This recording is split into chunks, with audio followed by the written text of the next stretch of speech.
శివుడు కొన్ని కొన్ని సందర్భాలలో పుర్రెలు ఎముకలు ధరించి కనిపిస్తుంటాడు. అలాగే స్వామి శ్మశానంలో తిరుగుతుంటాడని, చితాభస్మాన్ని ధరిస్తుంటాడని చాలా పురాణాలలో కనిపిస్తూ ఉంటుంది.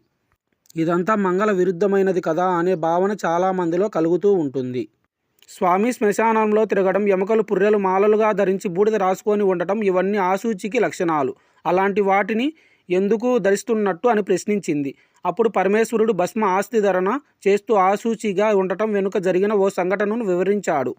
పూర్వం దేవతలకు రాక్షసులకు యుద్ధం జరుగుతుండేది. దేవతలను రాక్షసులు ఎప్పుడూ బాధిస్తూనే ఉండేవారు. దానికి కారణం బ్రహ్మాది దేవతలు రాక్షసులు ఘోర తపస్సు చేసి మెప్పించి వరాలను పొందటమే. ఆ రాక్షసుల తపస్సుకు దేవతలు వరాలను ఇచ్చి తీర్చాల్సిన పరిస్థితి ఏర్పడేది. ఆ వర ప్రభావంతో దానవులు విర్రవీగుతూ దేవతలను విపరీతంగా బాధిస్తూ ఉండేవారు. ఆ మంత్రం గురించి ఇక్కడే ప్రస్తావితమై ఉంది. సమాజంలో కొంతమంది దుర్మార్గులు దైవాన్ని ఆరాధిస్తూ తమకు మేలు చేయాలంటూ పూజలు చేస్తూ ఉంటారు.